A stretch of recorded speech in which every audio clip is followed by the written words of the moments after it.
ఆహ్వానిస్తున్నాము.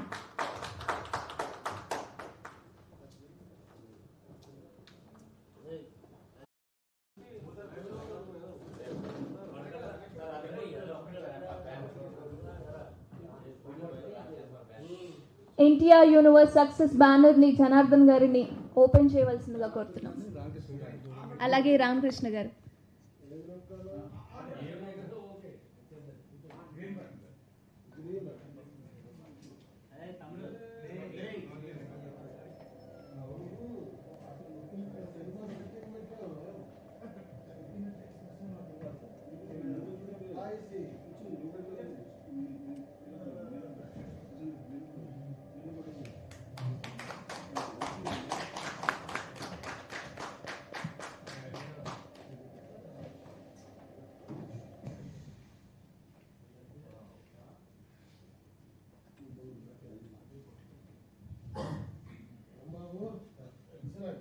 ముందుగా ఎన్టీఆర్ గారి కుమారులు నందమూరి రామకృష్ణ గారు మాట్లాడవలసిందిగా కోరుతున్నాం.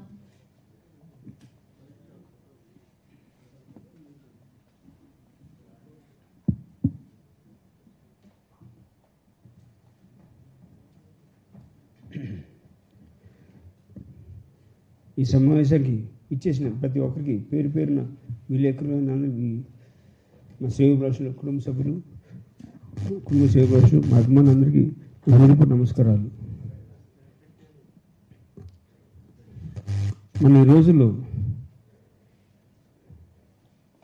మనం చూస్తున్నాం, కాలం చేసిన తర్వాత ఎవరైనా గుర్తుపెట్టి 10 సంవత్సరాలు, 15 సంవత్సరాలు, 25 సంవత్సరాలు గుర్తుపెట్టుకుంటాం. కానీ ఇక్కడ మనం మాట్లాడేది మన తెలుగు తేజం, తెలుగు పౌరుషం, మన తెలుగు గుండె చప్పుడు. మన విశ్వవిఖ్యాత నట సార్వభౌముడు, పద్మశ్రీ నటరత్న కళ్ళ ప్రపూర్ణ నందమూరి తారక రామారావు గారి వారి వజ్రోత్సవ వేడుకలు అద్భుతంగా ఎక్కడికి వెళ్ళినా విజయవంతంగా అందరూ సొంతంగా చేసుకుని చాలా అద్భుతంగా చేశారు. విదేశాల్లో ఈ ప్రయాణం సత్యజయంతి ఉత్సవాలతో మొదలైందండి. మన కుక్కట్పల్లి చేసిన ఇక్కడ హైదరాబాద్లో, దాంతో విజయవాడలో, అలాగే పలు ప్రాంతాల్లో చేసుకుంటే దేశ విదేశాలు వాళ్ళు కూడా ప్రోత్సహించి వాళ్ళు కూడా వాళ్ళకి వాలంటీర్లు ముందుకు వచ్చి ఇక్కడ కూడా చేద్దామని, విదేశాల్లో చేద్దామని వాళ్ళు ముందుకు వచ్చి రావడం,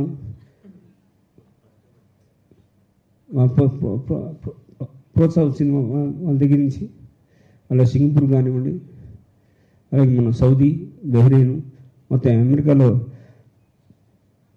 14 రోజుల్లో 9 పట్టణాల్లో జరగడం జరిగింది. అలాగే మొన్న ఇక్కడికి వెళ్ళాము, మేము న్యూజిలాండ్కి వెళ్ళాము, ఆస్ట్రేలియాకి వెళ్ళాము. మళ్ళీ 10 రోజుల్లో 5 చోట్ల చేయడం జరిగింది. చాలా విజయవంతంగా జరిగింది. అది మేమే ఆశ్చర్యపోయామండి. వాళ్ళంతా ఫీడ్బ్యాక్ కానీ వాళ్ళ దగ్గర నుంచి వాళ్ళ ఆప్యాయత, ప్రేమ, అనురాగాలు తట్ మేమే అసలు ఓ ఇంటోడి కింద పెద్ద స్వర్గీయ నందమూరి తారక రామారావు గారు వారి గురించి మరి ఔన్నత్యాన్ని ఎంతో ముందు తీసుకెళ్తున్నారు. వాళ్ళు కూడా మేము ఆశ్చర్యపోయాం. తెలుగు జాతి మనది, నిండు వెలుగు జాతి మనది. ప్రాంతాలు వేరైనా మనందరం న్యూజిలాండ్ ఉన్న, ఆస్ట్రేలియా, విదేశాలు ఎక్కడున్నా మన తెలుగు జాతి మనందరం ఒకటేనన్నాడు మన అన్న విశ్వవిఖ్యాత నట సార్వభౌముడు నందమూరి తారక రామారావు గారు. వారి ఔన్నత్యాన్ని మనం తెలిసిన విషయం, మన తెలుగు జాతి గుర్తింపు తెచ్చిన, మన తెలుగు రాష్ట్రాంగానే తెలుగు కూడా గుర్తింపు తెచ్చిన ఏకైక నాయకుడు అన్న స్వర్గీయ నందమూరి తారక రామారావు. వారు కథ నాయకుడుగానే ఉంటూ ఎన్నో సేవలు అందించాడు ఆయన. అలాగే వాళ్ళకి రెండు పట్ల ఉందండి, 2 వైపులు ఉంది. నటనను, రాజకీయం రెండింటికి ఇంటర్లింక్ ఉందండి. ఎందుకంటే సమాజమే దేవుడు, ప్రజల దేవుడు అని దాన్ని పాటించాడు ఆయన నటుడుగా ఉన్నప్పుడే. కాబట్టి నటుడు ఉన్నప్పుడే వాళ్ళు రాయలసీమ రిలీఫ్ ఫండ్ కానివ్వండి, ఇటు కోస్త ప్రాంతం అంతా వరదకు మునిగిపోయినప్పుడు రాయలసీమ, దిగసీమ కానివ్వండి, అలాగే ఇండియా చైనా యుద్ధం జరిగినప్పుడు వారు సైనిక వేషాలను పోషించి వారు ముందుకు వెళ్ళాడు. ఆయన ఎన్నో సేవలు అందించాడు ప్రజలకి. అలాగే ఆయన ఒక నటుడుగా ఉండగా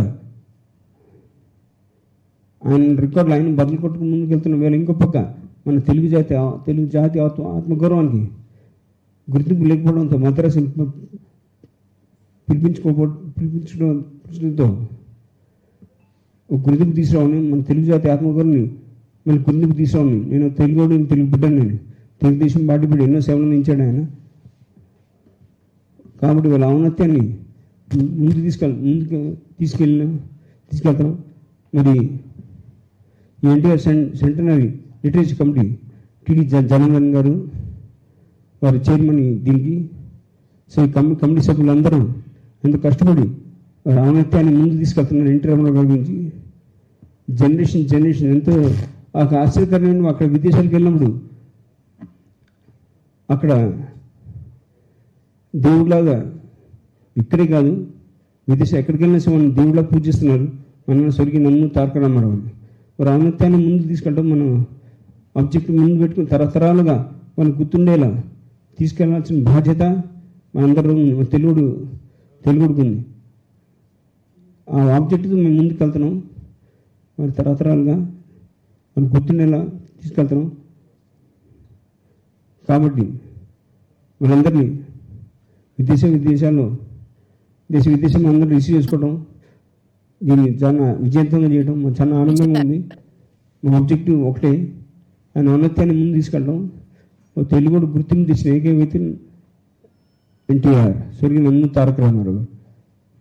ఇది మీ సందేశాన్ని మీ చెప్తామని ముందుకు వచ్చండి. సరే, thank you. Thank you so much sir.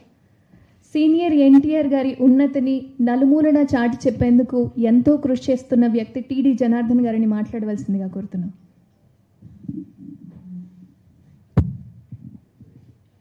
పత్రికా విలేకరులందరికీ నమస్కారం. ఈరోజు మనం ఇటీవల నందమూరి తారక రామారావు గారి సినీ వజ్రోత్సవ సందర్భంగా న్యూజిలాండ్, ఆస్ట్రేలియా దేశాల్లో పర్యటన విశేషాలు మీతో పంచుకోవాలని ఈరోజు మీ అందరిని ఆహ్వానించడం జరిగింది. ఈ పర్యటనలో రామకృష్ణ బాబు గారు, అలానే చంద్రమోహన్ రెడ్డి గారు, నర్సిరెడ్డి, నారా రోహిత్, బోడే ప్రసాద్ గారు వీళ్ళంతా పాల్గొన్నారు. నందమూరి తారక రామారావు గారి సినీ వజ్రోత్సవాలు ఈ సంవత్సరం విజయవాడలో మనం ప్రారంభించడం జరిగింది. మొట్టమొదట అన్న ఎన్టీ రామారావు గారు 75 సంవత్సరాల క్రితం 1949లో కృష్ణవేణి గారితో మొదటి పారితోషికం తీసుకున్నారు.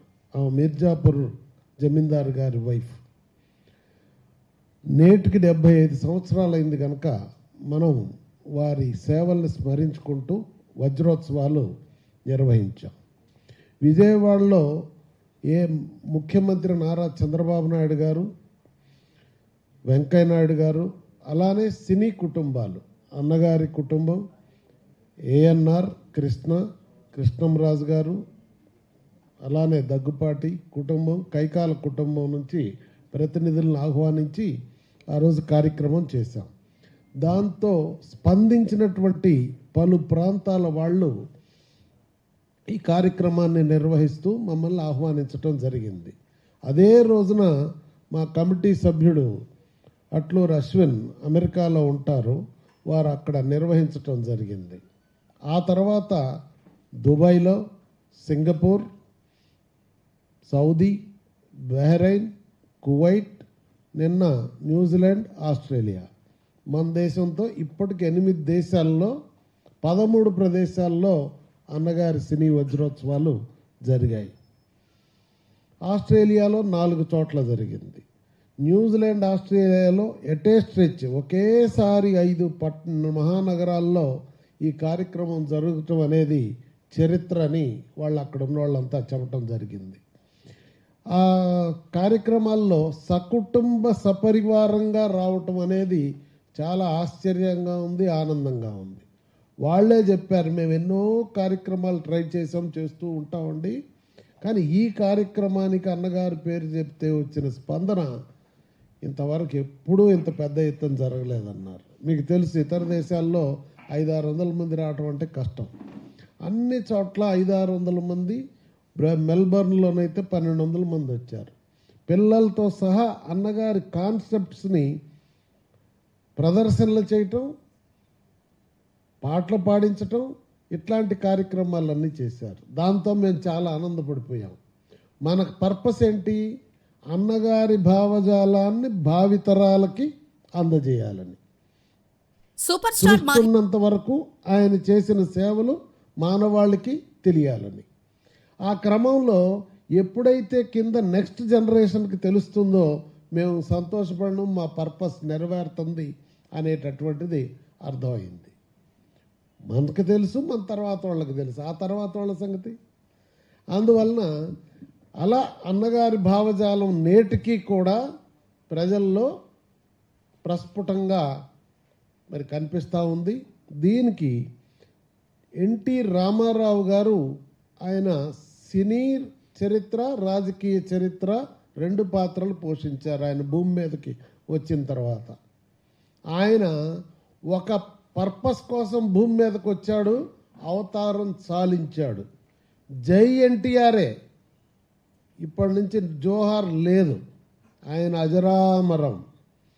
ఎన్టీ రామారావు గారు మీరు చూడండి, సూపర్ స్టార్ మహేష్ బాబు నిర్వహించిన పాత్ర, రాజకీయాల్లో నిర్వహించిన పాత్ర నా భూతో ఇంకెవరూ సాధ్యం కాల. సినిమాల్లో నేను ఒక విశ్లేషణ చేశాను.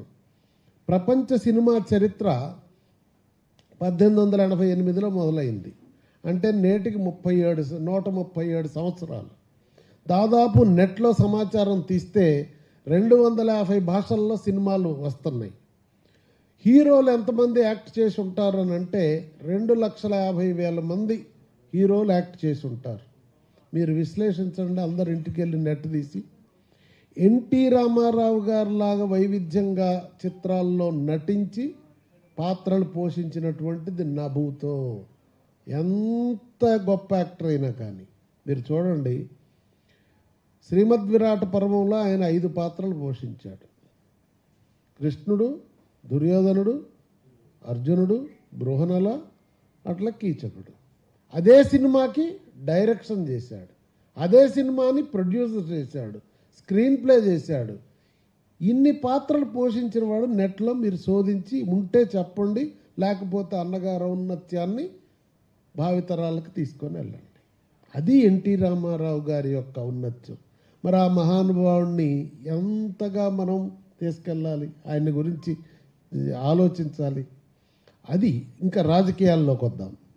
రాజకీయాల్లోకి వస్తే ఎన్టీ రామారావు గారు తెలుగు ప్రజల ఆస్తి.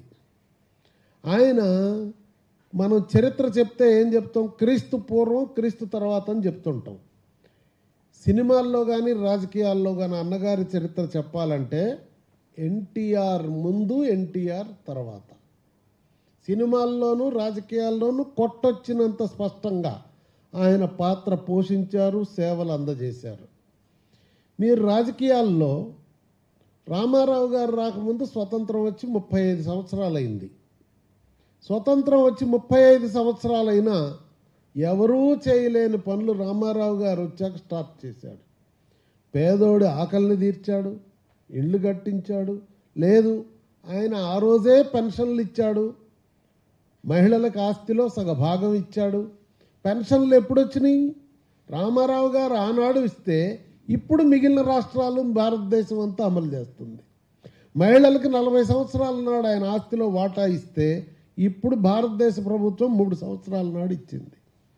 ఆయన ఆనాడు నదుల అనుసంధానం చేస్తే ఇప్పుడు భారత ప్రభుత్వం మాట్లాడుతుంది నదుల అనుసంధానం. ఆనాడు అన్నగారే చేశాడు నదుల అనుసంధానం, ఈరోజు బాబు గారే చేస్తున్నాడు.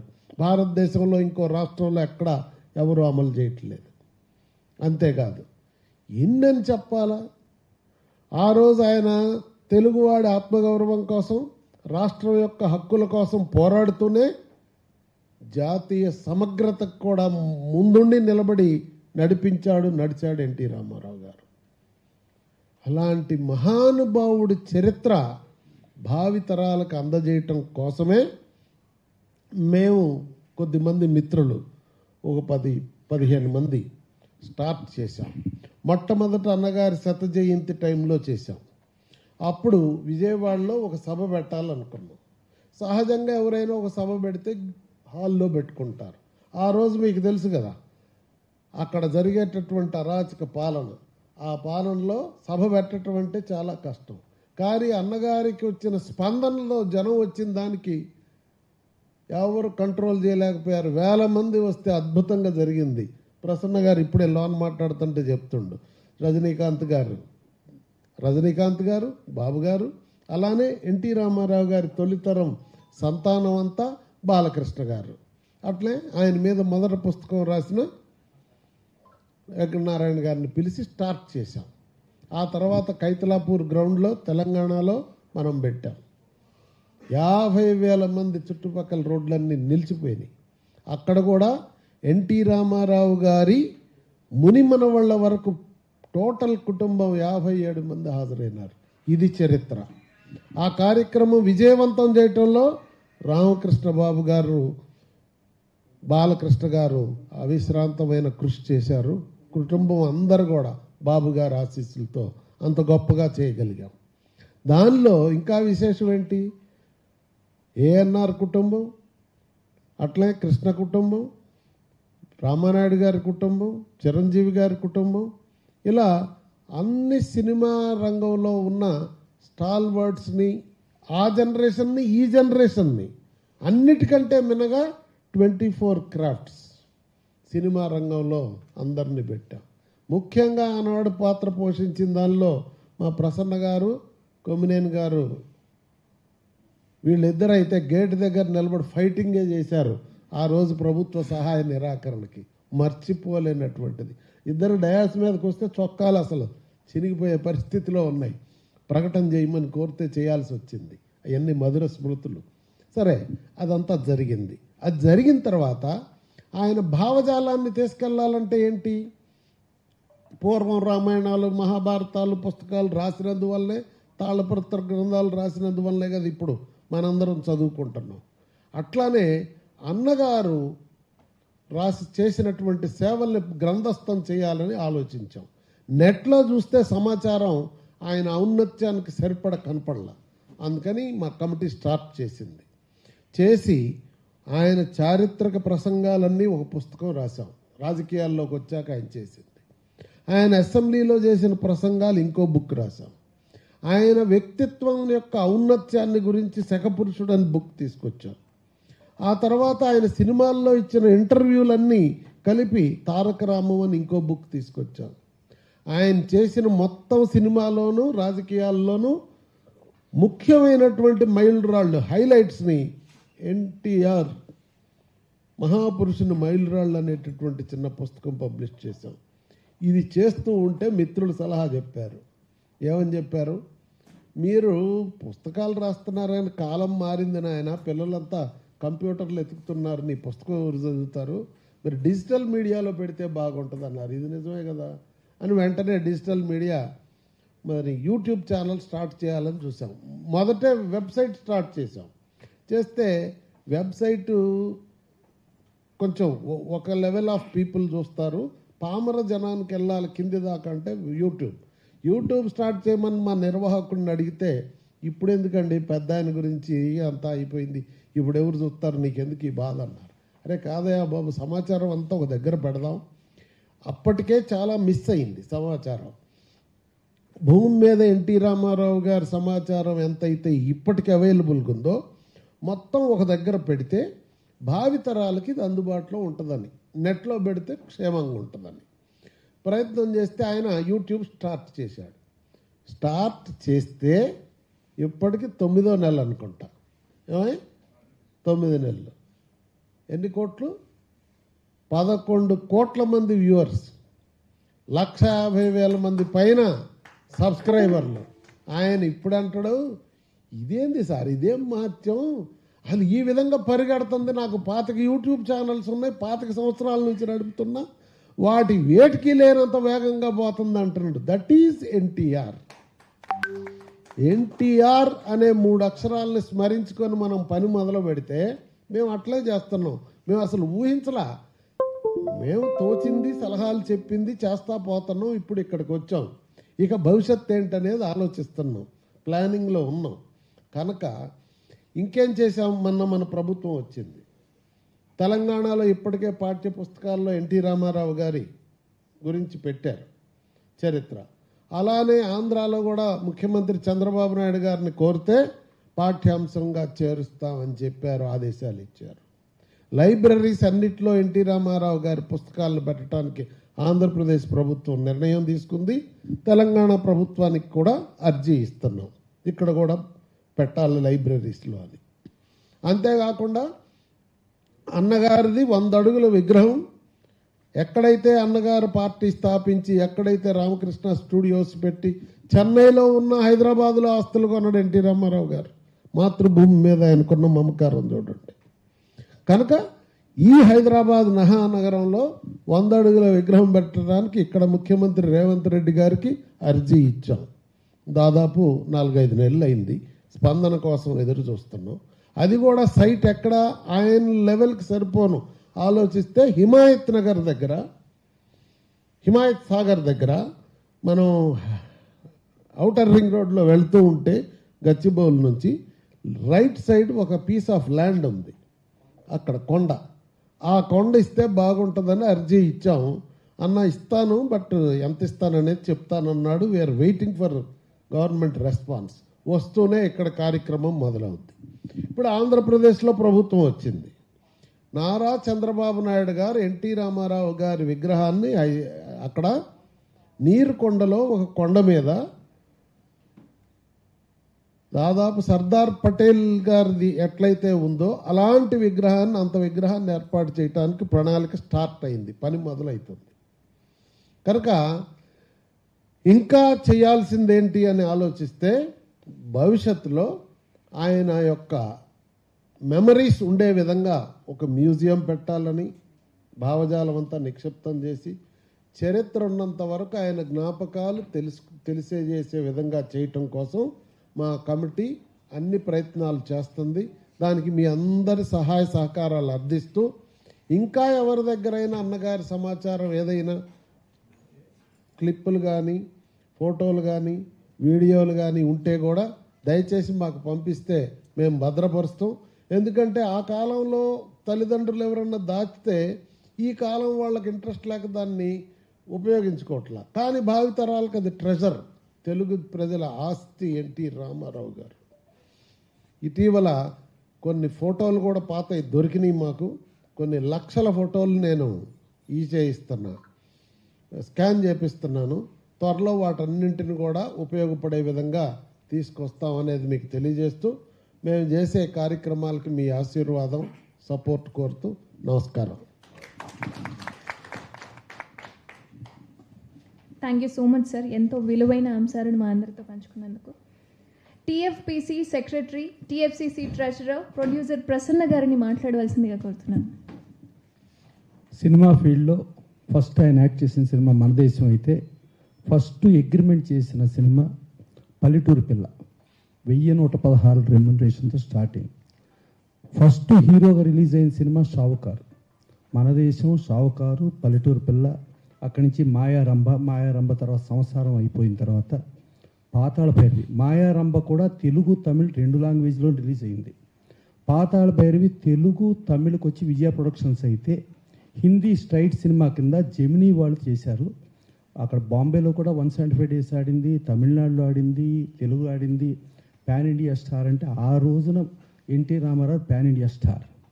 అక్కడి నుంచి స్ట్రైట్ సినిమాల్లో నయా ఆద్మీ సూపర్ హిట్ బాంబేలో. దాని తర్వాత మన భరణి పిక్చర్స్, ఆవిడది భానుమతి రామకృష్ణ గారిది చండీరాణి. ఇలా 3 సినిమాలు సూపర్ హిట్ అయితే, హిందీలో మీరు హిందీకి రండి అని అంటే నా తెలుగు కార్మికులు, నా తెలుగు వాళ్ళు ఏమైపోతారో, నేను రాను అని చెప్పి ఆయన బాలీవుడ్ రిజెక్ట్ చేశారు. హాలీవుడ్లో లార్డ్ కృష్ణ చేస్తాం మీరు రండి అని అంటే, నాకు హాలీవుడ్ అంటే ఒక బాలీవుడ్, హాలీవుడ్ని రిజెక్ట్ చేసిన వాళ్ళు ఎవరన్నా ఉన్నారంటే ప్రపంచంలో, ఇక భవిష్యత్తులో కూడా ఎవరన్నా ఉంటారు అని అంటే, ఎప్పటికీ మనం గతం చెప్పినా, భవిష్యత్తు చెప్పినా, ఇప్పుడు చెప్పినా ఓన్లీ ఎన్టీఆర్. ఆయన ఒక్కడే రిజెక్ట్ చేశారు, ఇంకెవ్వరూ చేయలేదు. సో అలాంటి మహానుభావుడు, మహా వ్యక్తి. అట్లాగే ఇందాడు జనార్దన్ గారు చెప్పారు మధ్యరాట్ పర్వం గురించి. మధ్యరాట్ పర్వం గురించి చెప్తూ ఆయన 5 వేషాలు వేయటం జరిగింది. కానీ ఆయన కీచకుడికి లెన్స్ పెట్టుకుంటం జరిగింది. ఆ లెన్స్లో కళ్ళు కనపడవు ఆయనకి. ఆయనే డైరెక్టరు, ఆయనే ప్రొడ్యూసరు, ఆయనే ఉండి మైండ్ క్యాలిక్యులేషన్తో స్టెప్స్ ముందుకేసుకుంటూ ఇటు లెఫ్ట్ వెళ్ళాలి, ఇటు రైట్ వెళ్ళాలి, ఎక్కడ ఆగి డైలాగ్ చెప్పాలి ఏంటి అనేది మైండ్ క్యాలిక్యులేషన్తో యాక్ట్ చేయగలగటం అనేది ఎవరి వల్ల కాదు. అది చిరంజీవుల సినిమాలో జరిగింది, తర్వాత మధ్యరాట్ పర్వంలో జరిగింది. అలాంటి మహానుభావుడు, మహా వ్యక్తి. ఆయన గురించి సినిమా ఫీల్డ్లో చెప్పాలంటే ఇక రారాజు చక్రవర్తి ఆయన తిరిగే లేదు. అలాంటి వ్యక్తి ఎప్పుడైతే మన దేశంతో స్టార్ట్ అయ్యారో, పల్లెటూరు పిల్ల 1116తో స్టార్ట్ అయ్యారో, నా దేశం సినిమాకి రోజుకి ₹1,00,000 రెమ్యునరేషన్ తీసుకుంటా సినిమా చేశారు. 18 రోజుల్లో సినిమా అయిపోయింది. భారతదేశంలో ఇంక్లూడింగ్ అమితాబ్ బచ్చన్ నుంచి ఏ ఆర్టిస్టు కూడా రోజుకి ₹1,00,000 తీసుకోవాలి. సో అలా ఆయన రోజుకి ₹1,00,000 తీసుకుంటూ ఆ కుటుంబానికి ఎన్నో కోట్ల రూపాయలు, అంటే ఆయన అలాగే కంటిన్యూ అయితే హైదరాబాద్ నగరం అంతా వాళ్ళ కుటుంబం ఆస్తి అయిపోవచ్చు, మద్రాసు నగరం అంతా వాళ్ళ కుటుంబం ఆస్తి అయిపోవచ్చు. చాలు ఇప్పటిదాకా కుటుంబానికి ఇచ్చా, కుటుంబానికి ఉన్నా. ఇప్పుడు కుటుంబం అంటే నా ప్రపంచ తెలుగు ప్రజలే నా కుటుంబం, నా తెలుగు ప్రజల కోసం నేను వస్తున్నా అంటూ పార్టీ పెట్టాడు. నేను 1982లో పూణేలో ఎంబీఏ చేసేవాడిని. అక్కడ ఎంబీఏ అప్పుడు యు ఆర్ ఫ్రమ్ అన్నారు, ఆంధ్రప్రదేశ్ అని చెప్పా. వేర్ ఈజ్ ఆంధ్రప్రదేశ్ అన్నారు. ఏం చెప్పాలో తెలియక సౌత్ ఇండియా అని చెప్పా. వేర్ ఈజ్ సౌత్ ఇండియా అని అడిగారు. ఏం చెప్పాలో తెలియక ఇండియా అన్న. వాడు ఏదో సరే వీడికి ఏదో పాపం నాలెడ్జ్ తక్కువ అనుకుంటా అని చెప్పి యూ మద్రాసి అన్నాడు. పనులు ఏదో ఇట్లా అన్నాడులే అని చెప్పి యా మద్రాసి అన్నా. అంటే తెలుగువాడి గురించి తెలియని పరిస్థితి, ఆంధ్రప్రదేశ్ గురించి ప్రపంచానికి తెలియని పరిస్థితిలో తెలుగువాడిని గుండె చప్పుడు, తెలుగువాడి ఆత్మగౌరవ నినాదంతో ఆయన 82లో వచ్చి కేవలం 9 నెలల్లోనే ఆయన పవర్లోకి వచ్చి జనవరి 9, 1983 ఆయన ప్రమాణ స్వీకారం చేస్తే అదే పూణే కాదు ప్రపంచం తెలుగువాడిలో గుడివాడ అసెంబ్లీ నియోజకవర్గం గురించి మాట్లాడుకుంటూ తెలుగువాడి పౌరుష పరాక్రమాల గురించి ఎలుగెత్తి చాటే పరిస్థితి, అందరికీ తెలిసిన పరిస్థితి తీసుకొచ్చింది కేవలం that is one and only NTR. అంతేగాని మనకు మామూలుగా చూస్తే మనకు అక్కడ వెస్ట్ బెంగాల్ క్రికెట్ మ్యాచ్ ఆడుతూ ఉంటే గంగూలీ గారు 10 సున్నాలు కొడతాడు, కానీ ఆయన 11వ తీయటానికి ధైర్యం చాలదు.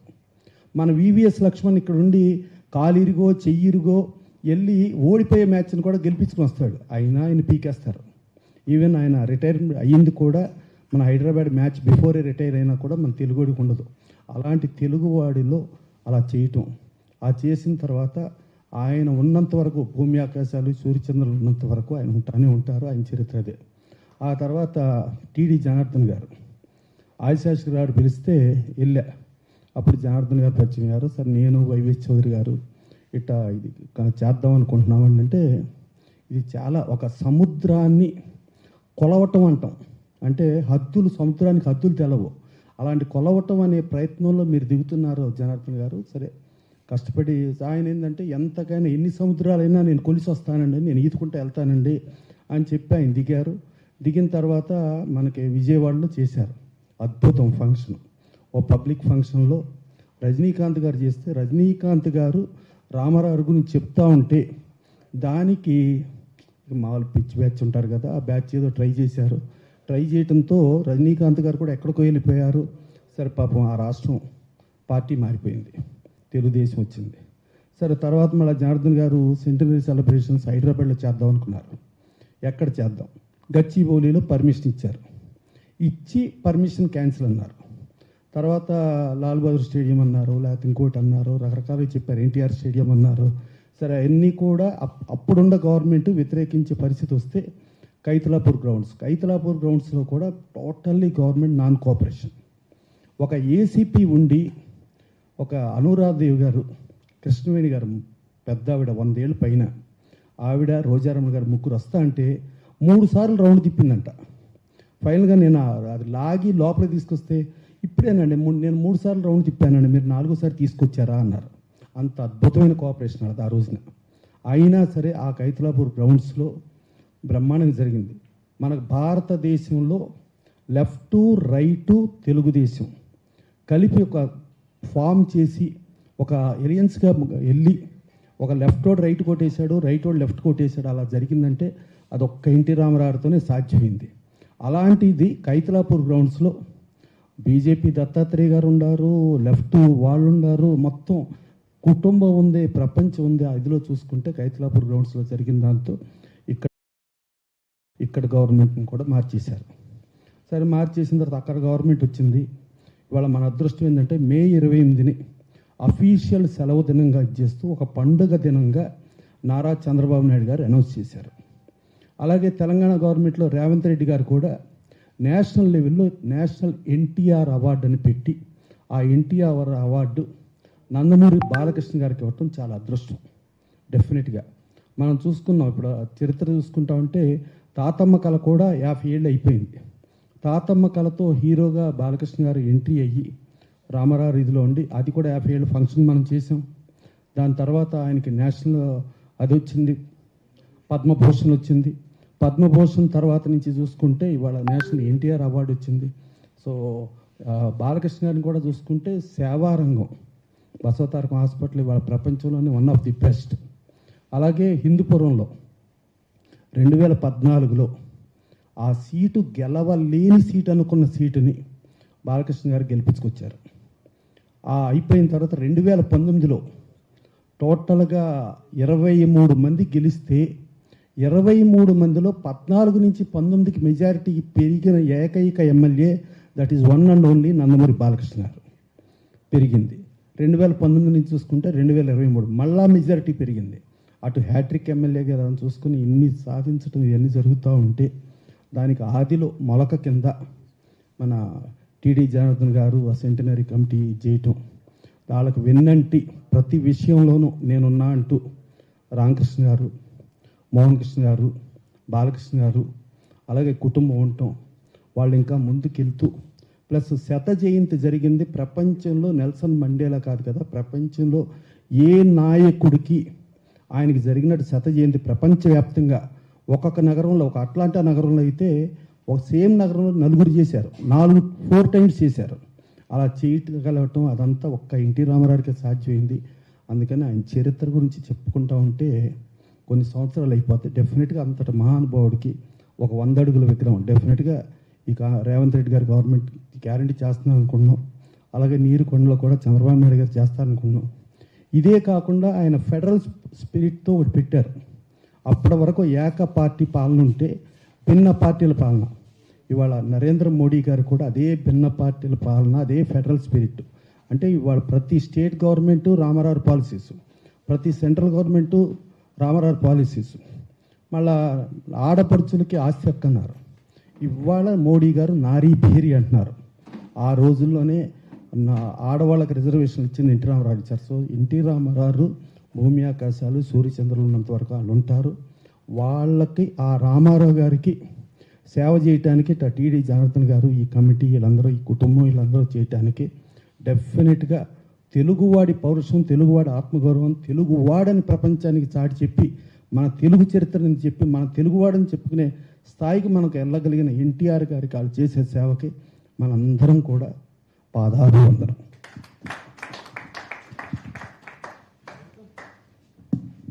Thank you so much sir. నిజంగానే సీనియర్ ఎన్టీ రామారావు గారి ఆలోచనలు నేటికి నాటికి భవిష్యత్తు తరాలకు ఎంతో ఉపయోగకరం. అది ఇండస్ట్రీ పరంగా కావచ్చు, రాజకీయ పరంగా కావచ్చు.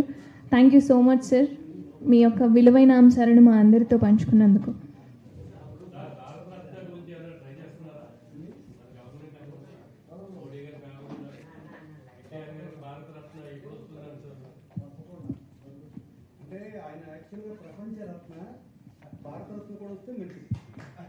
ఆయన ప్రపంచరత్న ఎన్టీ రామారావు. ఇప్పుడు ఇవాళ నెల్సన్ మండేలాలు ప్రపంచం మొత్తం కూడా ఏ ఒక్క నాయకుడికి ఎన్టీ రామారావుకి స్వచ్ఛందంగా జరిగినట్టు ప్రపంచంలో ఎవరికి జరగల. అది ప్రపంచ ప్రజలందరూ ఇచ్చిన నివాళులు. దానిలో ఒక చిన్నది భారతరత్న కూడా వస్తే బాగుంటుంది. Thank you. ఒక నటుడుగా ఎన్నో చరిత్రాత్మక చిత్రాలు చేశాడు. సాంఘికం, జానపద, పౌరాణికం ఎన్నో ఆయన ప్రపంచం ఏకైక నటుడు. 50కి పైగా నిజ జీవిత పాత్ర పోసిన ఏకైక వ్యక్తి, ఏకైక నటుడు మన అన్న ఎన్టీఆర్. అలాగే ఇందాక ప్రసన్న గారు చెప్తున్నట్టు ప్రజల్లో కలిసిపోయాడు మనిషి అన్నప్పుడు నాకు గుర్తుకు తట్టింది. ఒక కుటుంబ సభ్యుడిగా, ఎందుకంటే ఉదాహరణ ఎవరు ఇవ్వలేరండి. 1982 పల్లె చోట చెప్పి 1982లో బాలకృష్ణ మా అన్నయ్య గారికి నాది పెళ్ళింది తిరుమల కొండపైన. వారు క్యాంపెయినింగ్ అప్పుడే పార్టీ పెట్టడం జరిగింది. 1982 పార్టీ పెట్టి మార్చి 29న పార్టీ పెట్టి వారు క్యాంపెయినింగ్ ఉన్నారు. చివరి దశలో ఉండగా మా పెళ్ళి జరిగింది. వారు అక్కడ అందరూ కుటుంబం అందరూ ఏమిటి మీ అబ్బాయి పెళ్ళి జరుగుతుండగా వారు రాలేదు. ప్రజల్లో కలిసిపోయాను, రాలిపోయారు. వారు ఫోన్ చేసి ఇంకా మీరు రాలిపోతున్నాను మొత్తం ఎంతమంది ఎంత ప్రెషర్ పెట్టినా ప్రజలుగా అందరూ ఈరోజు ఎవరు ఉంటారని తండ్రి వారి బిడ్డలకి పెళ్లి జరుగుతుండగా నేను మానేసి నేను ప్రజల్లో కలిసిపోయాం. ప్రజలు ముఖ్యాన్ని వెళ్ళిపోయాడు ఆయన, ప్రజల్లోకి వెళ్ళిపోయారని మేము చాలా గర్విస్తున్నాం. వారు ఎన్నో ప్రజలు ఎన్నో సేవలు అందించారు. ఇలా చెప్పుకుంటూ పోతే నేను జన్మ సరిపోదు.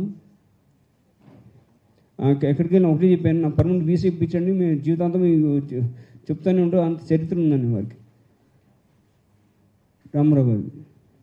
సో తెలుగు జాతి, తెలుగు గడ్డ, తెలుగు నేల, తెలుగు భాష ఉన్నంతకాలం వారి రామనామం చిరస్మరణి. మరి వారి బిడ్డకు పుట్టడం బసవ తారకమ్మ స్వర్గీయ నందన తారకమ్మ మా బిడ్డకు పుట్టడం మా చాలా అదృష్టంగా భావిస్తున్నాను. సో థ్యాంక్స్ అందరికీ, చాలా కృతజ్ఞతలు. మీ అందరూ వచ్చి నేను చేసిన చాలా కృతజ్ఞతలు. ఇప్పుడు రామకృష్ణ గారు చెప్పినప్పుడు యాజ్ ఇట్ ఈజ్గా అప్పుడు రామకృష్ణ గారిది కానీ బాలకృష్ణ గారిది కానీ తిరుపతిలో పెళ్లి జరిగితే ఎన్టీ రామారావు టూర్లో నాకు ప్రజలే ముఖ్యం, ప్రజలే అని చెప్పి నాకు తీరుబడలేదని అనుకుంటే అప్పుడు ఆయన లేకపోయినా కూడా వాళ్ళ మదరు బసవతారకం గారు ఆవిడ ఉండి ఏకతాటిపై పెళ్లి చేయటం ఇది చేయటం, దానిలో రామారావు చరిత్ర చెప్పే ప్రతి చరిత్రలో ప్రతి దీనిలో కూడా ముందు ఉండి ముందు వరుసలో ఉండాల్సిన పేరు, గొప్ప పేరు అది ఏదైనా ఉందంటే అది ఒక్క నందమూరి బసవతారకం గారు మాత్రమే. సో అలాంటి మహా ఇల్లాలు, అలాంటి మహానుభావుడు ఆ కడుపున వీళ్ళు పుట్టడం, ఆ పుట్టి ప్రజలే కుటుంబం అనుకుని ఆయన ముందుకెళ్ళటం, ఆ ముందుకెళ్ళిన దగ్గర ప్రతి ఇదిలోనూ ఆవిడ వెనక ఉన్నారు కానీ ఎప్పుడు ముందు రావడానికి ప్రయత్నం చేయలేదు. ఆయన వెన్నంటి ఉండి అని ప్రతి విషయంలోనూ చేదోడు వాదోడిగా ఆవిడ కష్టపడి కుటుంబాన్ని సాకుతూ, అంటే యాజిటీస్గా 12 మంది పిల్లలు అని అనుకుంటే సంవత్సరానికి ఒక పిల్లల్ని ఇట్టా పెట్టుకుంటే ఇంకో పిల్లల్ని ఇట్టా పెట్టుకుంటే ఒక 9-10 ఏళ్ల వరకు పిల్లల్ని చేసి అది మామూలు విషయం కాదండి, అది చాలా గొప్ప విషయం. అందుకని ఆ మహాసాధ్వి మహాతల్లి బసవతారకం గారిని కంపల్సరీ స్మరించుకోవాల్సిన అవసరం అందరికీ ఉంది. ప్రతి మగాడానికి వారు అన్నట్టు ప్రతి మగాడానికి ఒక స్త్రీమూర్తి ఉండాలి విజయవంతానికి. మరి ఎన్టీ రామారావు గారి విజయవంతానికి ఏకైక శ్రీమూర్తి బసవరామ తారకం, మామగా బసవరామ తారకం గారు. వారు చెప్పినట్టు ఈ రోజుల్లో మనం ఒకరిద్దరికి సంతానికి పిల్లలకి మన చాలా భారంగా ఫీల్ అవుతున్నారు పెంచాలంటే. మరి 12 మంది 11 మంది 12 మా అన్న పెద్దన్న రామకృష్ణ గారు 12 మంది కనినావిడ పుండు మానేలోపు మరో కాన్పండు. అంటే మా అందరు అన్నదమ్ముల అక్కచెల్ల మధ్యన 1 సంవత్సరం 2 సంవత్సరాలు మ్యాక్సిమం అంతేనండి. మరి పుండు మానేలోపు మరో కాన్పు. మరి ఎంత మరి పోషించడం మామూలు మాటలుగా తెలియగా మా స్కూల్ బడి పంపించడం కానీ ఏదైనా కానీ మన వంటకాలు కానీ ఏదైనా కానీ, అలాగే మరి మద్రాసు రావడం. ఇప్పుడు పల్లెటూరు అనుకుని మన పక్కింటి వాళ్ళు ఈ బామ్మ ఆ బామ్మ అంటారు, వచ్చి పిల్లలు ఆటలాడిస్తారు, సమయం గడిచిపోద్ది. ఇక్కడ అలాగే పట్టణం కానీ పట్టణం ఎవరికి పరిచయం లేని పట్టణం ఇక్కడ మద్రాసు భాష కానీ భాష. మరి ఎవరైనా మన మహాతల్లి ఎలా పెంచింది మాకు ఏదో అందరు కలిసి మెసి పెరిగిపోయాం. ఆ మహాతల్లిని వాళ్ళు కట్టుకుని పుట్టాం, చాలా అదృష్టం భావిస్తున్నాను. అంతే.